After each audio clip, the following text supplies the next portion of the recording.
تخيل تبقى ضعيف والكل بيقلل منك وبيستهزأ بيك وتواجه وحش أسطوري وخلاص بينك وبين الموت لحظات، لكن في ثانية واحدة كل حاجة تتغير وتحصل على قوة النظام الأسطوري اللي بيخليك أقوى شخص في العالم. ومش بس كده، لأ، ده بيرجعك 15 سنة لورا عشان تنتقم من كل اللي أذوك. ده مين؟ ده يا عمي هو جو. بس دلوقتي مش وقت سلامات وتعارف يا أبطال العشيرة، لأن الوضع هنا مش طبيعي تماما. جثث عددها ما بيخلصش في كل مكان، نقط الدم بتنزل وبتتجمع وكأنه بحر من الدم، ولمعة السيف الغرقان في الدم بتعكس مصير اللي هيفكر يقف في طريقه. ولكن هل الكلام ده هيكون حقيقي لو قدام وحش زي ده؟ جو جسمه مليان إصابات وواقف بيصارع الموت وبياخد نفسه بالعافية، وفكرة إنه لوحده قدام وحش زي ده أكيد مش سهلة يا جدعان. أصل الوحش ده مش عادي، تنين مرعب حرفيا، وحجمه استحالة يكون طبيعي، ومجرد الوقوف قدامه حتى لو بالصدفة يعتبر حكم بالإعدام، خاصة بقى إنه شكله كده مش جاي يهزر، لأنه بسرعة مجنونة بدأ إنه يهجم على جو. وجو بقى بيحاول إنه يفلت منه عشان يلاقي فرصة مناسبة يخلص فيها عليه. لما قدر إنه يراوغ الوحش وياخد فرصة مش هتتعوض في إنه يهجم عليه ويخلص القتال بضربة واحدة، ولكن الوحش قرر إنه يحط أسنانه في مواجهة السيف، وهجمة ورا التانية من جو. السيف بقى بيعزف اللحن الأخير وخط النهاية بيترسم من الدم، ولكن الوحش ما استسلمش وبقى حالف إنه ما هيسيب جو في حاله وبيطارده كأنه هدفه الوحيد. ولما جو قرر إنه يخلصها بهجمة مفاجأة عليه، الوحش فتح بقه فتحة تدخل لاعب سلة مرتاح يا أبطال العشيرة. وفي لحظة ما حس إن السيف بقوته دي هيدمره، لبس جو العمة واداله بديله كأنها ضربة صاروخ مش بطرف من أطرافه. يا جدعان الواد نزف ولبس في الحيطة، واللي يشوفه يقول استحالة إنه يقوم منها. حتى الوحش كان فاكر إنه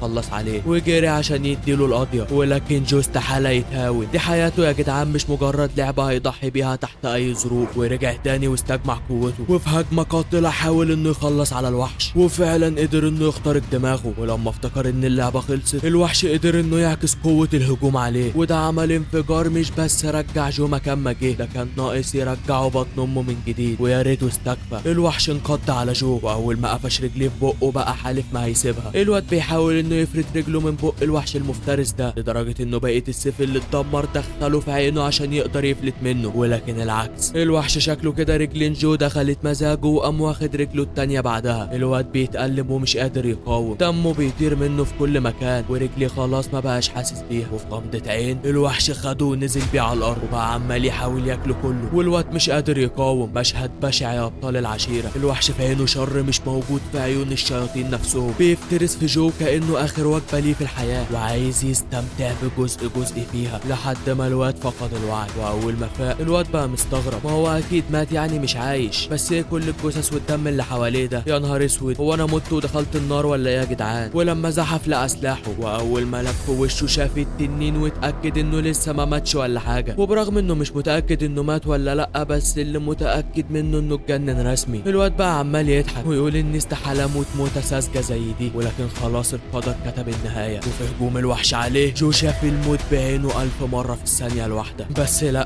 يمكن اللي هقوله مش معقول، يمكن تقولوا عليا مجنون، يمكن ويمكن وكلام كتير ملهوش نهاية، ولكن يا أبطال العشيرة هو ده اللي حصل. الوحش بقى ثابت بينه وبين جو أقل من خطوة وكأنه اتجمد. مش الوحش بس، لأ، ده كان العالم كله اتجمد، واللي كان استثناء من كل ده هو جو. الواد نفسه مش مصدق وبقى مستغرب ايه اللي بيحصل، وازاي الوحش ده واقف شبه تمثال طلعت حرب كده. الوضع غريب تماما، لدرجة انه لما حتى بقى بيحاول يسمع صوته وهو بيتكلم ما بقاش عارف. وفي وسط السراب اللي محوطه ده كله بقى عمال يزعق وهيتجنن حرفيا، ولا حد سامعه ولا هو سامع نفسه. حاجة مرعبة. وفي وقت ما بدأ يحس باليأس وانه محبوس في سراب ملهوش نهاية، حتى اطرافه اللي الوحش حرمه منها ما بقاش حاسس بالوجع بتاعها. فجأة سمع صوت غريب بيكلمه وسط كل الصمت ده، وبيقول له انت فاكر انك هتنفع تاني بنص جسمك اللي طار ده؟ انت خلاص ما بقاش ليك قيمة ولا أهمية ولا حتى مكان في الدنيا دي. الواد بقى في حرب في دماغه، مش عارف هل اللي بيحصل ده مجرد وهم ولا دي حقيقة وهو ما يعرفش عنها أي حاجة. جو بيعاني ومش قادر يتصرف. الصوت بيضغط عليه وبيقول له استسلم للأمر الواقع، استسلم لأنك استحالة تقدر تكمل بالحالة دي. وبرغم انه فعلا مش مقتنع انه يقدر يكمل، ولا حتى عارف هو هيفضل عايش قد ايه بعد الوقت اللي هو فيه ده، الا انه رفض يستسلم. وبقى عمال يقول له انا مش عارف انت سامعني ولا لا، ولكن انت ما تعرفش اي حاجة عني، انت ما تعرفش انا مين ولا انا هنا ليه حتى، ولكن كل اللي احب اقوله لك ان هنا بإرادتي وانا اللي اخترت. وفي غمضة عينه كان القدر استجاب لشجاعته واصراره. نور غريب ظهر في قمة المكان اللي هو فيه، وكان شمس الامل طلعت، والصوت اللي بيكلمه قال له انا كنت عارف انك اقوى من كده، والصراحة انا مستخسر موهبة زيك تضيع بالسهولة دي. وفجأة النور قوته زادت بشكل مش طبيعي، ومن وسط النور القوي ده ظهر غراب، ولكن شكله مش زي اي غراب يا جدعان. اول ما قرب منه قال له اقبلها مني، اقبل مني ان اديك فرصة تصلح كل اللي فات، اقبل مني اديك فرصة تكون فيها الملك الحقيقي وعلى قمة العرش. وفي وسط هجوم قاتل من الغراب ده على جو، الواد اتفزع وبقى بيصرخ من الألم. وفي وقت ما افتكر ان ده ألم النهاية، اكتشف ان اوقات كتير الألم بيكون التمن اللي بتدفعه عشان تبدأ من جديد. الواد فجأة لقى نفسه فاق. جو مش مصدق اللي عينه شايفاه، ازاي هو عايش؟ لا ده كمان رجله موجودة زي ما كانت، ويمكن وجوده في اسم الشرطة غريب، خاصة ان الضباط كلها بص عليه. ولكن غرابة الموقف ده ما تجيش جنب اللي عاشوا اي حاجة. والظابط بقى عمال يكلمه على انه مجنون، وبيقول له بقول لك يا ابو ربع طاير، انت ما تروشناش معاك، اتنيل اقعد واملى البيانات دي خلينا نخلص. وطبعا الواد قاعد ولا بينطق ولا بيتكلم وكأنه تمثال، وعمال يفكر في اللي حصل وفي الغراب وفي رجله وفي كل حاجة. وطبعا الظابط ناقص يغني له عشان ينطق ويقول اسمه، وعمال يقول له انجز يا ابني عايزين نروح البيت، حبكت يعني يجي لنا واحد مجنون في اول يوم في السنة. فصاحبه اللي قاعد جنبه قال له شكل 2025 داخله علينا لا مؤاخذة بظهرها، وهتبقى سنة مهببة. واول ما جو سمع كلمة 2025 دي تقريبا بلع لسانه من الخضة. 2000 وكام يا عناية؟ جو مش فاهم اللي حصل، وعمال يقول لنفسه انا اتولدت من جديد ولا ايه بالظبط؟ 15 سنة. جو بالتقريب كده رجع 15 سنة بالزمن. وفي وسط كل ده بقى عمال يرن في ودانه كلام الغراب اللي قال له ارجع واستولى على عرش الملك، واسفين والله يا عم جو هنقطع عليك فقرة الخيال بتاعتك دي، عشان في ست جنبك لو خلاص باقي لها دقيقة كمان وهتعضك من دماغك. واللي كانت عمالة تقول له انت هتفضل عامل لي فيها عبيط كده كتير ولا ايه بالظبط؟ فقال لنفسه ان الولاية المسعورة دي مش غريبة عليا، لا ده مش هي بس، ده كمان الواد الساذج التنح ده انا عارفه كويس. ولما حاول انه يعصر في دماغه عشان يفتكر، افتكر اللي حصل كله، وان الواد البارد ده زمان رمى بلاء عليه وضربه وقعد يمثل ان هو اللي اتضرب. لا ده كمان خده وداه مركز الشرطة. وكمان افتكر امه اللي كانت عمالة تهزق فيه ده، وافتكر انه فضل يتذلل ليها زمان عشان تسامحه، وفي الاخر دفعته غرامة بتمن كليته مثلا. وفي وقت ما كان متنح وعمال يفكر في كل الحاجات دي، الست كانت هتاكله قلم محترم. بس الواد قرر انه يوريها العين الحمراء، مسك ايدها واستغرب ان ازاي قوته وسرعته وصلوا للدرجة دي، وقام وفضل يقول لها ان ابنك ده حسالة وهو اللي غلطان وعمال يمثل من الصبح. وبعدين ايه كل الفلوس اللي انت طالباها دي؟ صحيح صدق اللي قال ان الاغنياء هم اكتر الناس طمع. فالواد حب يعمل فيها دكر وقال له كله اللم ياض انت. واول ما جرى عليه عشان يضربه، جو مسك ايده واداله واحده سوبليكس على الارض خلاه يلحس تراب الاسم. وبرغم ان جو بقى كل اللي شاغل دماغه انه حاسس ان جسمه اسرع واخف، ده كمان مستغرب ان برغم رجوعه للماضي مهارته القتاليه لسه موجوده. وفي عز كل اللي شاغل دماغه ده تقريبا نسي يحط في باله انه برضه في اسم. وطبعا اللي عمله ده خلاه يقضي اول يوم ليه بعد ما رجع بالزمن كله في السجن. ولما دخل الحبس وقعد مع نفسه بقى قاعد يضرب كف على كف من اللي بيحصل. وموضوع السجن ده ما كانش فارق معاه كتير اساسا، لانه عارف كويس ان 2025 دي كانت هي سنة الكارثة، لان دي هي السنة اللي العالم حصل فيه زلزال مرعب كان سبب في ظهور الاثار. والاثار دي يا ابطال العشيرة هي شوية حاجات ظهرت في قبور غريبة نشأت بسبب الزلزال، واللي كان ظهورها في العالم اساس دمار كبير حصل ومحدش قدر انه ينساه. ولما الناس بدأت تسأل وتدور ورا الاثار دي، عرفت انها حاجات من عصور قديمة كلها ليها علاقة بالقوة واكتساب القوة، وان اي حد يقدر انه يوصل لواحد من الاثار دي كسب قوة ملهاش مثيل. وده خلى الناس كلها تدور عليها زي المجانين. وعشان جو مرزق وحظه حلو كان واحد من اللي وصلوا الاثر من الاثار دي، وساعتها قال لنفسه ان البلية لعبت وحياته هتتغير وهيحاول يلم اكبر عدد من الاثار دي. ولكن اللي حصل ما كانش على البال ولا على الخاطر، لان ظهرت شركة اسمها تي كي، والشركة دي عينت حراس على كل القبور ومنعت ان اي حد ينقب عن الاثار دي. واللي كان بيحاول انه يدخل القبور بالقوة كانت طريقتهم الوحيدة في التعامل هي السلاح، والتهديد بالموت عندهم كانت اول واسهل حاجة بيفكروا فيها. وتقدروا تقولوا برغم وقف الحال اللي حصل له ده، الا ان دي كانت بداية القصة كلها بالنسبة ليه، لان كون رئيس الشركة اللي احتكرت التنقيب على الاثار دي سمع كتير عن مهارات جو في التنقيب والقتال، وعشان كده حس انه ورقة كسبانة وحاول يضمه لصفه، وانه بقى شبه الدراع اليمين لكون في الوقت ده، وكل الشغل الشمال والقذر بقى هو اللي بيعمله بالنيابة عنه. وان على حس عم جو كون حقق ثروة ما كانش يتخيل انه يحققها. اما جو فبقى رايح جاي معروف تمامه ايه بالظبط، وكل ما حد في الشركة يشوفه يقول له كلب المدير راح وكلب المدير جه، ولكن هو ولا كان بيتهز واختار انه يعيش كلب الكون عشان يوصل للي هو عايزه. بس اللي يعيش وسط التعابين لازم يحذر من سمهم يا ابن عمي. ويا عين الواد جو فضل عايش وسطهم وما كانش عارف انهم كل يوم سمهم بيقرب منه اكتر، بس اهو القدر كتب له انه يبدا من جديد، وكان كل اللي همه انه يبدا يجمع كل حاجه محتاجها عشان اول ما الاثار تظهر يبدا التنقيب على طول. بس ثانيه واحده الواد مش فاهم ايه اللي ظهر قدام عينه ده بالظبط، لدرجه انه بدا يحس انه مصطبح او مبرشم، لان اللي بيحصل ده مش منطقي. كلام غريب بيظهر قدام عينه، لسه قبور ايه وبتاع ايه. الواد خلاص بيفقد عقله من اللي بيحصل ده، وفي وسط عصبيته يا ريت الموضوع اتحل، لا ده كمان ظهر ليه قائمه مهارات وكانه في لعبه، وبقى متحدد ليه مهارات وحاجات غريبه، وهو خلاص دماغه هتطلع نار من العصبيه. ولما اتعصب وبقى عمال يلوش في الهوا زي المجنون، ظهر له مهمه كمان، وبقى مطلوب منه ينفذ المهمه دي عشان يتفتح ليه 4 مهارات من المهارات المخفيه. والهبل اللي هو عمال يعمله ده خلى الظابط يبصم بالعشرة انه مجنون، لانه اكتشف ان هو الوحيد اللي بيشوف القايمه اللي بتظهر قدامه دي. وبجمله بقى الحاجات الغريبه، جو لاحظ ان القدره بتاعه الاثر اللي وصل ليه زمان ما اختفتش، لانه لسه قادر يشوف الحاجات بوضوح اكتر من اي شخص طبيعي. وبقى عمال يفكر، طب لو مهاره الرؤيه الخارقه دي واحده من المهارات الاربعه، هيكون ايه يعني ال3 مهارات؟ وفي وقت ما كان عمال يحسبها يمين وشمال ومش لاقي اي حاجه تدله على الصح عشان يفهم، تقريبا الظابط كده قفل له المحضر لما حس انه مجنون. وده لان جيونو صاحب عمره جه ودفع الكفاله عشان يخرجه من الحبس. ولما خرجوا الواد جيونو قال له كفاره يا قلب اخوك، والله كنت ناوي اجيب عيش وحلاوه معايا بس قلت نخليها الحبسه الجايه بقى. فجو قال له لسه فقري زي ما انت ياض، شكرا على انقاذك ليا في الموقف البايخ ده. فجيونو قال له بس ياض بلاش عبط. قال شكرا. قال ده انت صاحب عمري وماليش غيرك، ولا انت الحبسه خلت دماغك خفيفه ولا ايه بالظبط؟ ولما اتحركوا عشان يروحوا في نص الطريق، الواد جو قال له الله صحيح ياض يا جيونو، ما سمعتش عن اي حاجه غريبه حصلت الفتره اللي فاتت دي، او حاجه ليها علاقه بقوه خارقه او كده يعني؟ فجيونو قال له قوه خارقه انت شكلك السجن لحس مخك بجد. انا هسيبك تروح تريح حبه وحاول تنام عشان دماغك بدات تفوت يا معلم. واول ما الواد سابه بقى ماشي عمال يفكر هيتصرف ازاي، لان خلاص المفروض في الوقت ده القبور قربت تظهر، ولكن الحوار ده محتاج فلوس، وهو الحاله استحاله وعلى الحديده ومفيش جنيه. لحد ما دخل واحده من الحواري ولقى شويه عيال، الواحد منهم قد البغل بيقولوا له مساك عنبي يا عم جو. واول ما شافهم قال لك بس ده رزق وقع لي من السما، اصل العيال دي معرفه قديمه حبتين، وانه بقى في وقت محتاج فلوس زمان كان الحل الوحيد انه يشتغل عندهم بالاجره، وكان مستحمل الفلوس القليله والاهانه عشان مفيش حل تاني. بس خلاص هم جم ونكشوه من جديد، وجه الوقت انه ياخد حقه. ولسه واحد منهم جاي يديله بالقلم كالمعتاد، بقى نازل فيه تلطيش ولا اللي بينجد مخده. وطبعا منظر زي ده خلى بقيه العيال اللي معاه مش عاجبهم اللي حصل، ودمهم بقى بيغلي. فقال لهم هو ده الجديد، ولا مؤاخذه بقى روح منك ليه اللي مشغلكوا وقولوا له عمك جو بيقول لك هات الفلوس اللي عندك احسن لك. فالعيال بقت بتضحك وبتستهزأ بكلامه. ولما واحد منهم جري عشان يعلمه الادب، جو مسكوه بقى يضرب يمين وشمال لدرجه انه ما بقاش لاقي حته يضربه فيها. وطبعا بعد اللي العيال شافته ده بقى عمالين يتحاسبوا على بعض مين فيهم يضربه الاول. فقالوا ما بدهاش، احنا نتكاتر عليه ونخليه يعرف ان الله حق. ولكن عبيط اللي فاكر انه يقدر يقف قدام جو، بقى اللي يجي قدام رجله يديله، ولو بعيد عن الرجلين فبدل الايد في 2. العيال بقت بتتطوح في كل حته وكانهم بيحاربوا وحش كاسر مش مجرد بشري. بس الغريب بقى ان جو بعد كل ده حس ان ايده بتترعش بشكل غريب، خاصه بقى ان في واحد منهم قرر انه يعلي مستوى اللعب وطلع له خنجر عشان يموته بيه. والخنجر اللي كان معاه ده بقى يا ابطال العشيره مش اي خنجر، لان جو مش اول مره يشوف هالات زي دي، وعارف كويس ان هالات قويه زي كده ما كانتش بتخرج الا من الاثار اللي لقاها. وبقى مستغرب تماما ازاي الواد العرة ده قدر انه يوصل لحاجه زي كده. وفي غمضه عين الواد بدا يجري عليه عشان يموته. ولكن عايزين تموتوا مين يا شويه مهلهلين؟ جو اتفادى الهجمات بمهاره مجنونه، وبواحده اكشن من اللي قلبك يحبهم مسك الواد ولعب بيه الكوره. لا مش كده وبس، ده بطريقه غريبه وكانه اتحكم في ايده خلاه يسيب الخنجر ده وقلبه منه. ولسه الواد بيقول له هات الخنجر بتاعي، قال له اسمع لعمك رفاعي، انا هعلمك ازاي تستخدمه يا حلو عشان تعرف انه كان مع الشخص الغلط. وبلمحه واحده بس وكانه حلل كل اللي موجودين، وفي ثواني اتحول لمجرد هاله سحريه غريبه، وبقى بيتحرك وكانه هوا وسطهم. وفي هجوم مش متوقع تماما غز الاتنين وبقوا سايحين في دمهم. وقال لهم ايه يا وحوش، لسه فيكوا نفس ولا مفكوش؟ ولكن شكلهم كده طلعوا نفخه على مفيش. ولما كلموا الزعيمه بتاعتهم ما بقتش مصدقه ان ده حصل. بقى مرمطون الشغل بتاعنا يعمل كده؟ ده مش بس ضربهم، ده الواد قال لها ان قلبنا في الفلوس كلها وتمثال من اللي كانوا معانا كمان. فقالت لهم لو ما رجعتوش اللي اتاخد ده مش هيطلع عليكم نهار. اما بقى عم جو فبقى مستغرب ايه اللي ممشيهم بتمثال ضرب زي ده. فلما استخدم مهاره البحث بتاعته ظهر له رساله ان التمثال ده جواه ماده غريبه، وفعلا فتحه ونزل منه ازازه فيها سائل غريب. واول حاجه عملها كلم الواد جيونو صاحبه وقال له مساء الترقيات يا باشا البشوات. وفعلا مفيش ثواني والواد بتاع العصابة كان متاخد من قفاه ورايح بالحكومة لحد المقر، وكانت التهمة المتوجهة ليهم هي التجارة في المخدرات. فالبت قالت له لا يا باشا ما تقولش كده، احنا اشرف من الشرف. قال لها طيب بلاش قرف لان الدليل معايا، ومعايا كمان امر بتفتيش المستودعات كلها. طبعا البت كانت هتقع من طولها بسبب اللي بيحصل ده. وبعد التفتيش المحقق طلب ايدها، وكانت الشبكة اللي قدمها ليها هي كلبشات السجن. وقال لها لا مؤاخذة يا استاذة، في حد عايز يكلمك في التليفون.